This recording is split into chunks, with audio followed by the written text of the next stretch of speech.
Hey guys, I welcome you all to the first episode of Vehicle Handling Design in racing games.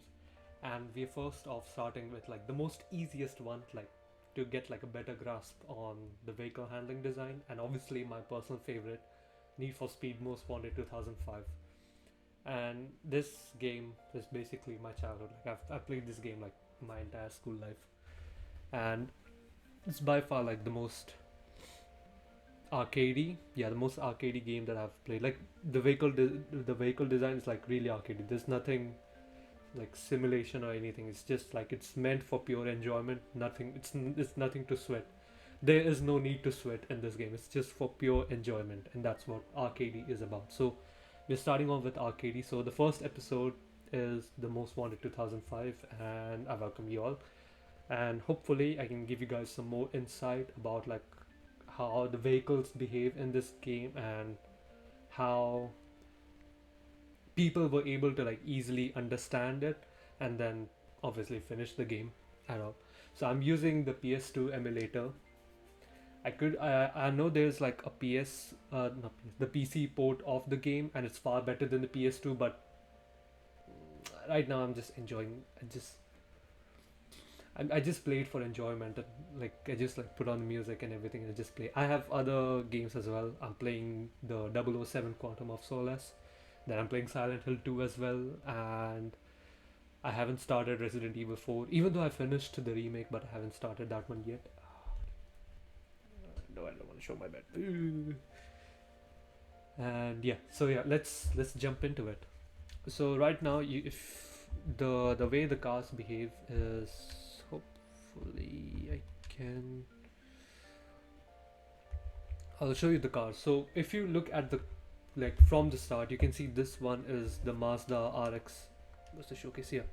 This is the Mazda RX 7. Yeah, RX 8. Sorry, why am I saying 7? What the fuck, man? Yeah, this is Mazda RX 8. This was actually Easy's. I think that's blacklist number 12. I think blacklist number 12 or 13. That's her car. Wait, no. Vic. Wait. No. No. Wait. Let me check. Wait. Blacklist number 12. That's her. So that car is actually Easy's car. Blacklist number 12. And from the looks of it, like what do you guys think of like what kind of car it is? I mean, obviously Need for Speed Most Wanted is about like street racing and everything, but let's remove all the superficial stuff like gear ratios and anything that just pause the video and just think, remove any superficial like, oh, how the steering, how agile the steering is, or how snappy it is, or how much weight balance, like what is power to weight ratio. Just remove all the superficial stuff and then just focus on the car and just think, when you look at the car, what comes in mind, like just think where the power, let's say, because the engine is at the front, right? The engine is at the front, so what do you think, how, where the power goes to? Is it at the front wheels, at the rear wheels, or like all the four wheels? I thought I was cooked. Okay, so yeah, what do you guys think where the power goes to? Is it the front wheel, the rear wheel, or all the four wheels? The answer is actually the rear wheel. That's it. Even if you look at all the cars over here, I have all of the Corvette, Porsche, and Mazda. These are the ones I'm using right now. I had previous cars, but obviously I have to sell them for money. It is money. Uh, oh wait, how much heat do I have? Oh my god, Corvette has a lot. I need to go with the less heat one because I don't want any pursuit. Because I want to showcase the car behavior, not the gameplay. Whatever. How much? I have 434. How much money do I have?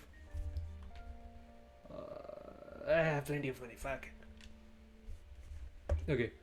So, Mazda RX-8 is rear-wheel drive.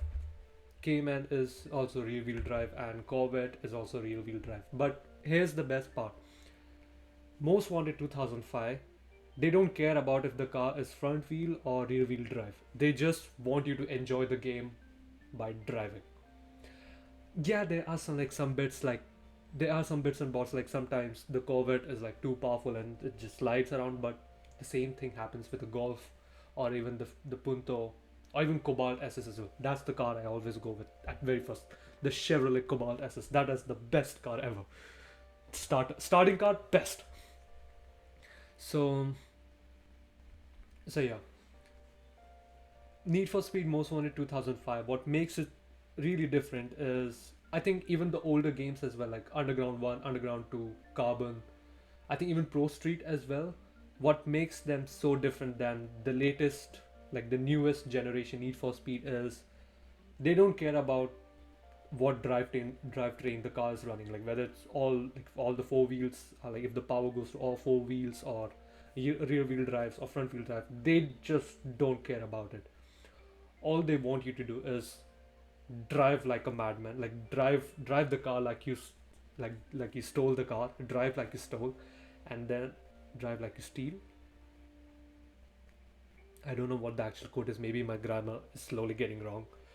Holy brain rot. So yeah, the basic idea is to drive like you steal like you stole the car, and just enjoy the game because it's obviously about street racing, and they don't want you to think about, oh, what's the power to weight ratio, how much gear ratio should I have to go with, oh my, I have to time it at this much. It's nothing like that. The only thing that matters is just enjoy the game. That's it. So let's say I'll pick up Porsche and we're gonna go outside, we're gonna drive around a bit, and I will give you guys a few insights as well about the car and about the game as well, like how the vehicle handles, and then they are the custom, create your own custom race, so we can go over there as well. So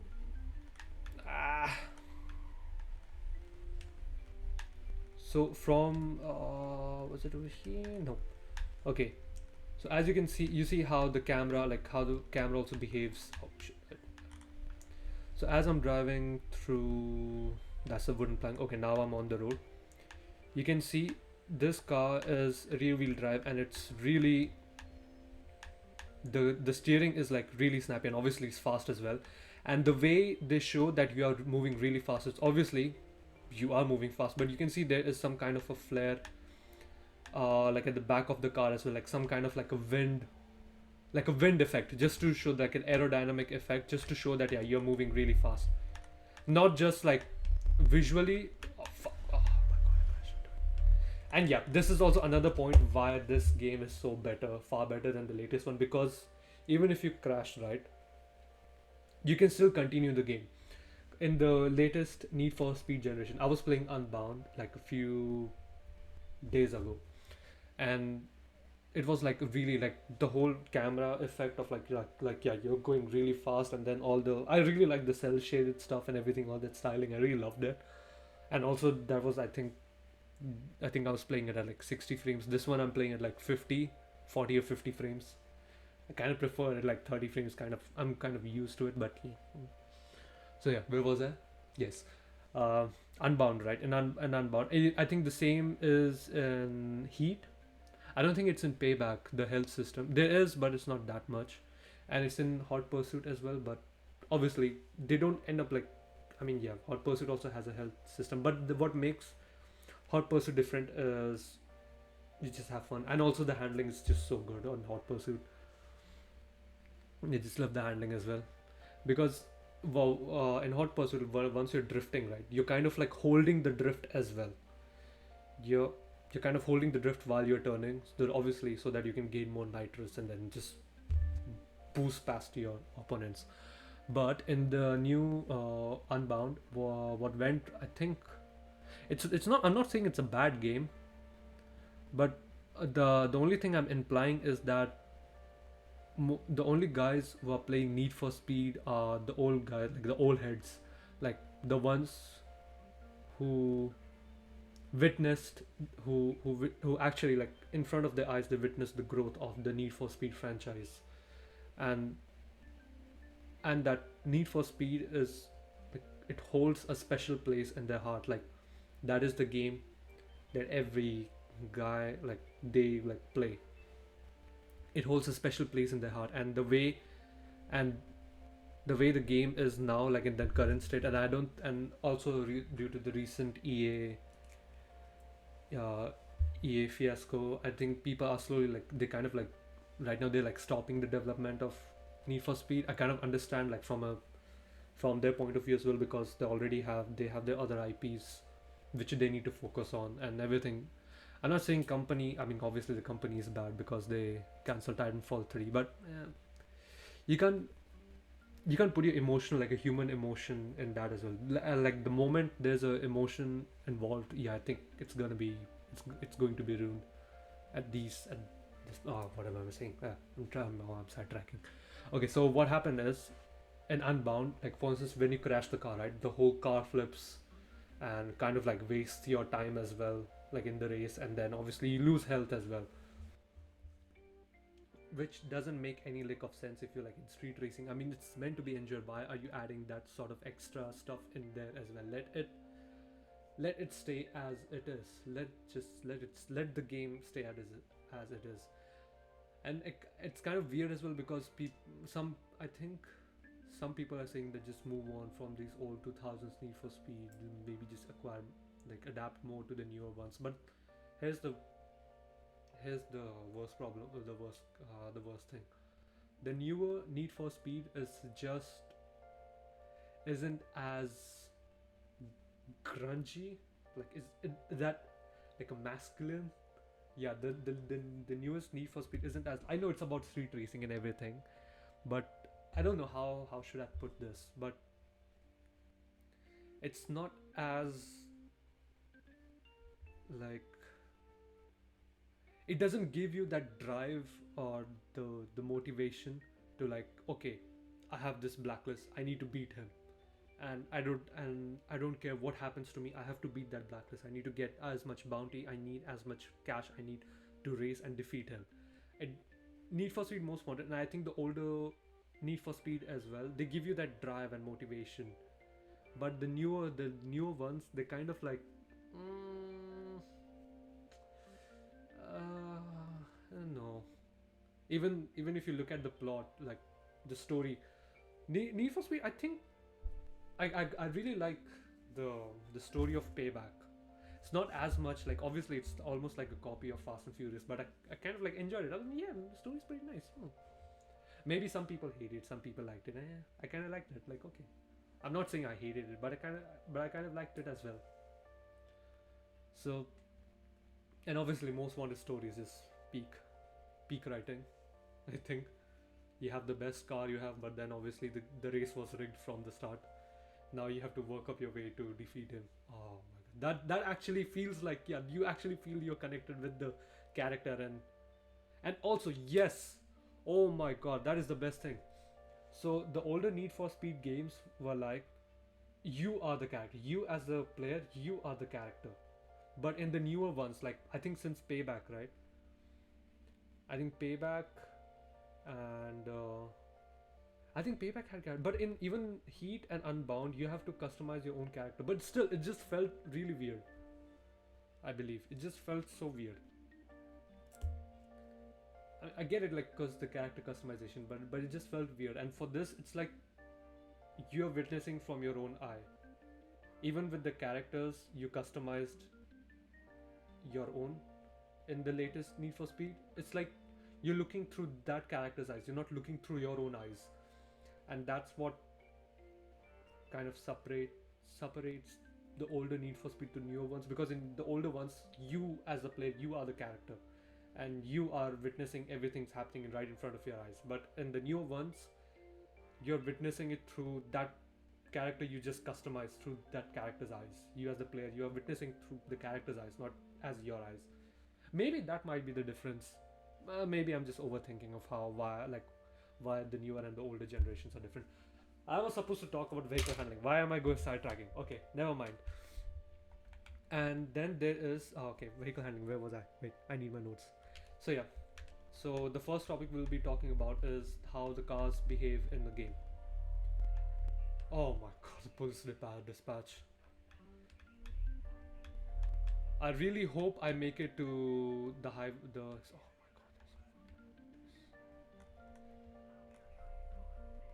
You know what, it's fine. We're at, oh my god, it's heat level number 1. It's fine. I think I can easily outrun the police. And also, I think the police, like the dispatch and the, oh my. Okay, so hopefully I make it to. You saw that turn? That was like the most sleek. I think. So what happened there was I didn't lose any traction, even though that car is rear-wheel drive. I didn't lose any traction, and it's and also in vehicle handling. I think this is vehicle handling, right? In vehicle handling, the wheel velocity, the Paseca's the tire slip is like a gamble. Yeah, I think tire slip in a like how much you want the tire to like lose the grip in a racing game is kind of a gamble because there is no like right or wrong answer. It's more like it's either hit or miss. Yeah, Paseca's tire friction model. That thing is most of the games even like I think I was reading a research paper on it. Hans Paseka, he came up with the Paseka tire friction model, and in the model it says like there's like a graph going on, and what was it looks like? I'll put in the graph in the editing. So the graph was like how much tire is supposed to slip when you're turning, and and in racing games, right?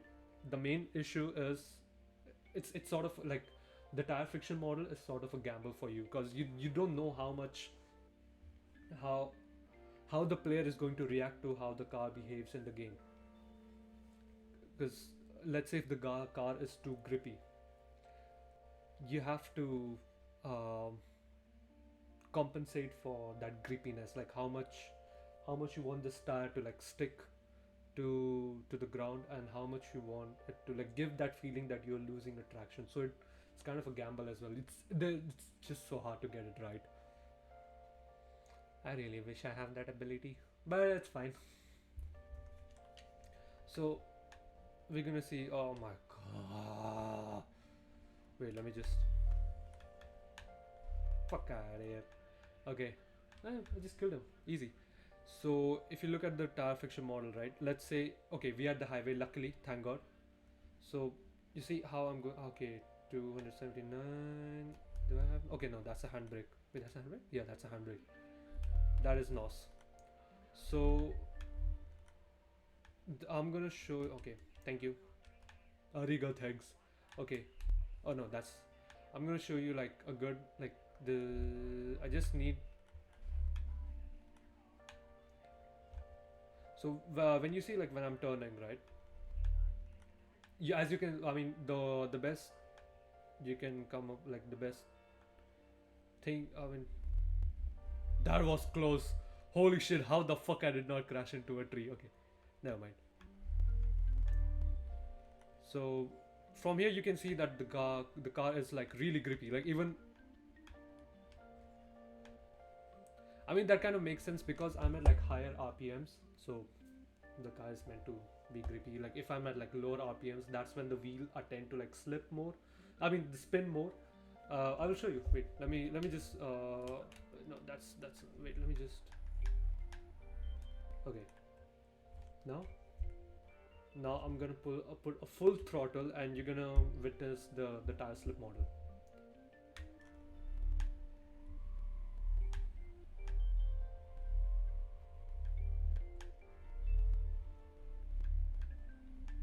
The same thing happens with the front wheel drive as well. The same thing happens with the front wheel drive as well. And even for drifting, right?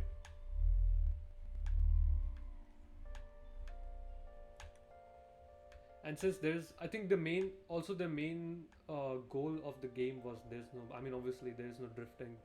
There are a few drift events in the older Need for Speed, and I think in Pro Street as well.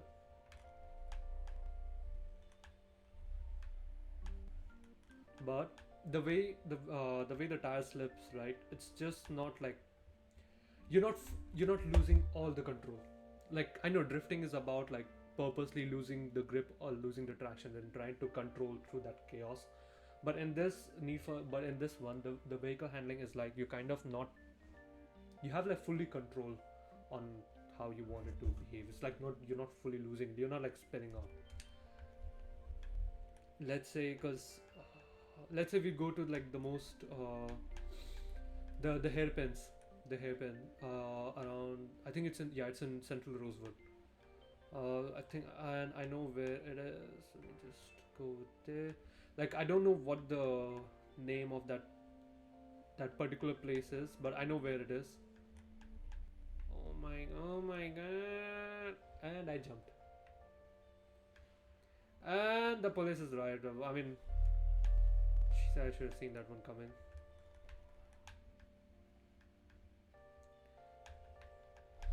And also, one thing you saw is it has a performance tuning as well. So based on how you want the steering, handling, brakes, ride height, aerodynamics, nitrous and turbo, it does have some of the superficial stuff. I just told you guys to forget about it. But yeah, I think the performance tuning is same as what the new ones have. I think the new ones also use that same, but they have like a different way of putting it. Like, cause there's a graph, I believe, based on.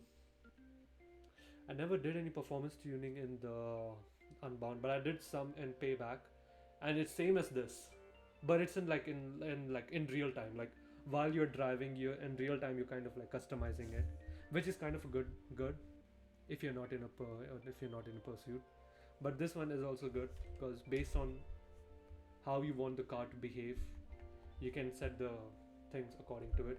So for instance, steering. Oh shit, my bad.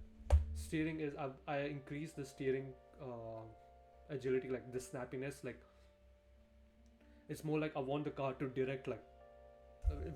Let me just, yeah. Lets you control how quick the steering response is. Why am I even explaining? I can literally took the help and explain you guys from this. So move the slider to the right to increase the steering quickness, while moving to the left to decrease the. Yeah, this one. Quicker steering is usually better as long as you're still able to control your car. So if I'm not wrong, if I increase the steering to like the maximum, there's like a sudden change in the direction which will end up like rolling the car. Like no, it's going like that. So I kept it like as minimum as possible. I only increased a bit because I need some response in the steering. That's what I want. Then handling, obviously I kept it like low because I wanted to like, yeah, suit your driving style. Left, if you like to slide and move it to the left. If you can't slide less, move it to the right. So it's more about like how much grippiness you want than driftiness. Grip, drift. You kind of have to come up with the good balance between the grip and the drift. So I went with the more drifty base, which I'm kind of regretting it now. Brakes is obviously how much brakes like at the front or in the rear brakes. I kind of went in the front brakes because why not? Ride height. So depending on the ground, let's say if you're on a tarmac or asphalt, if you're in a tarmac, I think the asphalt, yeah. If you're on asphalt, go with the lowest ride height because obviously that means the car is like stuck to the ground and you have like, and you can like go more fast as well. You're basically like stuck to the ground. And obviously, spoiler, the aerodynamics, that will also, because the ride height and the aerodynamics, like the spoiler will kind of like helps you with the car. This is my car. No, I have actual car. Wait. McLaren F1 and a Porsche 911. So as you can see, this car has a spoiler, right? And obviously, look at the ride height. I need a book. I'm gonna flex. Okay, this is the book. Look at, I don't know if you guys can see. Look at the ride height. It's so minimum.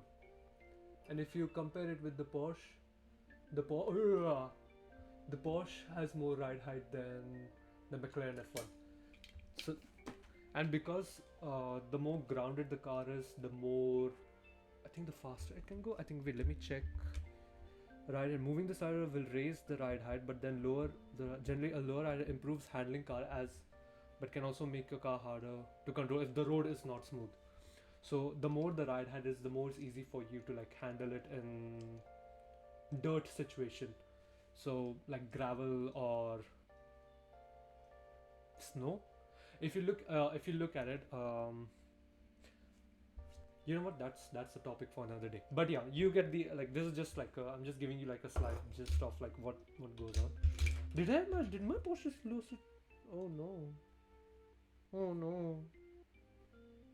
My Porsche lost some headlights. No. This is my favorite car actually, the Porsche 911. Oh my god! I think this is the old one. This is 1971 Porsche 911. I fucking love this car. This is the Magnus Walker customized custom Porsche 911, but I fucking love this car. Ah, look at this. So small it is. And then obviously the McLaren F1. I bought this in Liverpool, the Liverpool trip. I saw there was only one of them left. I was like, fuck it, I'm buying it. I'm gonna join the billionaires club. So as you can see, there's a spoiler over here as well. That also works on the job of the aerodynamics as well. So as you can see, the car is like really sleek compared to this car. I mean, the newer 911s are more sleeker than the older ones, but you get the gist. I'm doing it again wrong. If you look over here, no, my fingers shouldn't be. Wait. Oh, sorry. And yeah, I'm doing my best to showcase the difference, man. I mean, I can't handle it. I don't know. I want to give. I would really love giving like a live example rather than like something visual, because live one makes more sense. I don't know what. Okay, so if you look over here, right, the line of the car is like more sleeker than this car because there's a sudden like a break, but obviously it gradually goes down. But you can see there's like, in terms of this thing, right, as the wind goes through, there's a sudden break. But this one, it's giving like a sleeker move for the a sleeker design. And what it does is, even if I remove the spoiler, the car will still be like grounded because obviously because of the weight, because of the shape of the car. And what spoiler does is it makes it more grounded. I know this is the McLaren F1 GTR, but the actual inspiration of the car, the McLaren F1 LM, the Le Mans one, I think that has the long tail. This is the long tail inspired car for the public. The Le Mans. This is the inspired car for the Le Mans inspired car for public. This one has a spoiler. I think it was meant to be more for like a showcase. But yeah, the actual use of the spoiler is to act same as, it's like basically incorporate aerodynamics as same as how the sleekiness of the car is. This one doesn't have a spoiler, I mean, obviously. The newer ones have spoiler, and also they have more sleeker design than the 1971, than the older ones. So yeah, as you can see, the ride height is, the more grounded the car is, the more it's easy for it to like handle better in roads than in dirt. But if the more the ride height is a bit more than the actual ones, like how the rally cars are. If you look at the rally cars, they have very softer suspension, but their ride height is really high because obviously depending on the tracks that they're dealing with. So for instance, there's like dirt tracks and snow, the gravel and everything. So they have to change their ride height depending on the track conditions. So this one over here, what I did is I kept it 2 times slow because so that I would also be able to like drive on the off-road. I can go off-road as well, but obviously I have to like suffer more when off-roading than on-road with this Porsche. Same with aerodynamics, because if you increase or decrease the overall downforce, yes, that's the word I was looking for, downforce. So increasing downforce will help the car stick to the road, but it will affect your top speed, because I think downforce is more of like the acceleration part. But obviously, I think it affects the top speed. But if you like the car looser and more likely to slide, try decreasing downforce. that's what I'm saying. It's more like how it's basically different. It's more of the trade between like how much grippiness and driftiness you want in a car, and then obviously nitrous. Nitrous. So and if you to a ride, it's more like powerful boost during less duration, and if you go like goes for a long run. And then turbos. So Porsche is using turbo. I think Corvette has a supercharger. Induction system. Move the slider to right for torque with higher RPM. This fuel sacrifices lower boost and lower RPMs, but will gain more torque at the top end. This is used for high speed runs. This one, this is the end part. Move the slider to the left. No, wait. Yeah, larger range, right? If you move it to the right, if you move the turbo to the left, it's more useful for tighter tracks where you need more boosting while accelerating out. But if you make it to the right, it's more useful for like high speed tracks. So I was on the highway, right? And my Porsche Cayman is already like really fast, so and it suffers more on the acceleration. I mean, obviously the acceleration is high, but it suffers more on the acceleration part. So the best thing I did is I moved the slider to the left so that it can accelerate more. And that's I'm done with the custom setup. That's how it is, and that's how the car behaves. Now I have to escape the police. No. I have to escape the police. The police are after me. I can go round and round. Oh.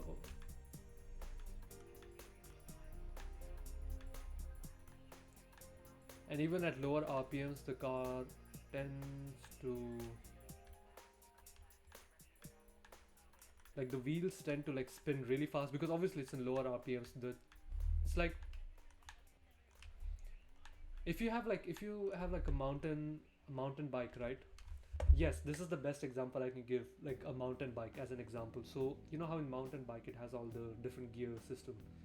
Was it the Shimano? I think it was the Shimano gear system. Even my mountain bike had that same thing.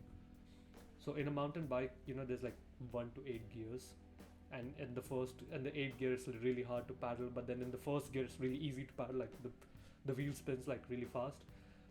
I think this is actually like the best example of the lower and higher RPMs.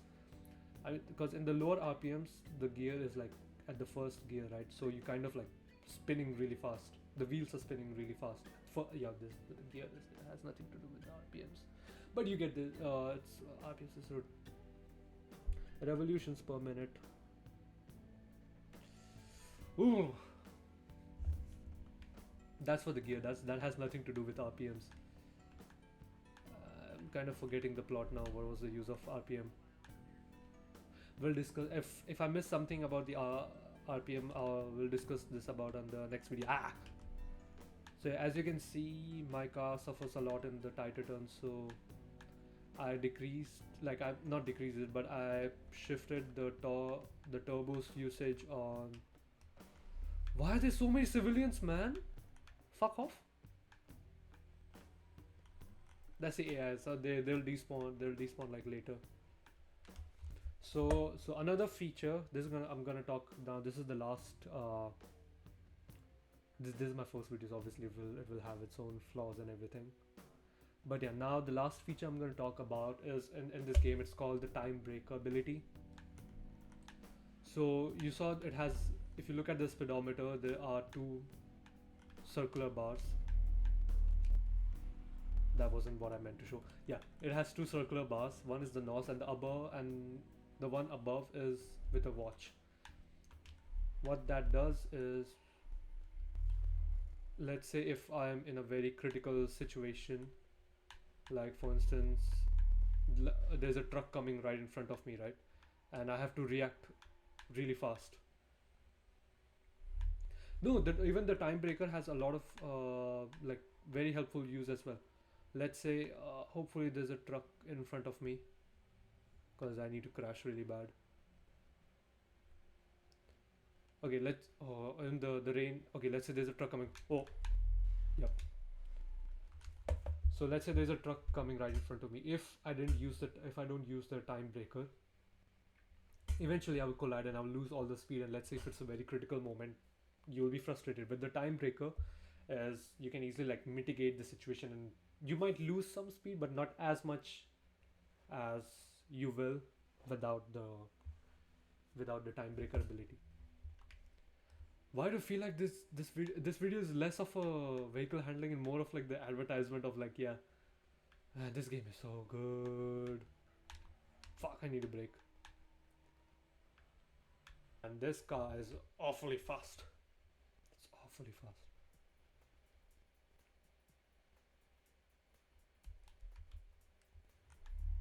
Okay, okay, I have.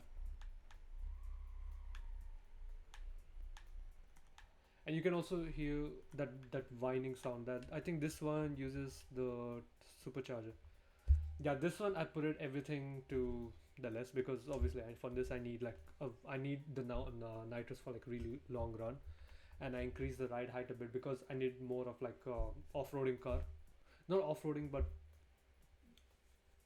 I'm basically Frankensteining the car. And supercharger because I need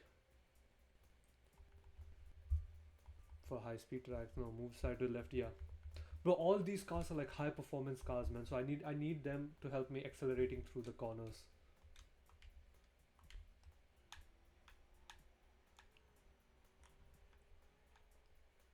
Hmm. Why is it so bright?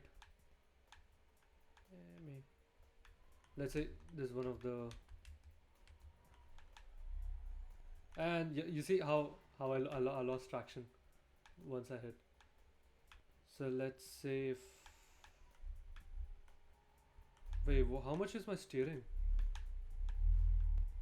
Wait, how much is my steering? I made it super responsive. Let's just, I'll keep it same as the Cayman. I could have, oh yeah, see, now it's really hard for me to handle the steering. I should have used the time break. Oh, it's alright. Yeah, see, now it's really hard for me to steer. That's why I increased the steering. So that, yeah, now I have a bit more control on where I want the car to like move.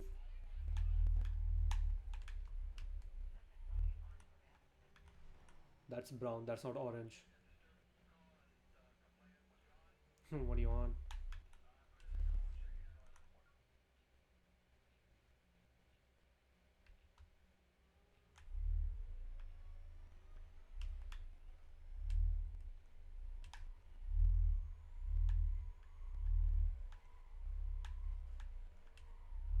Oh my god, this car is such an annoyance, man.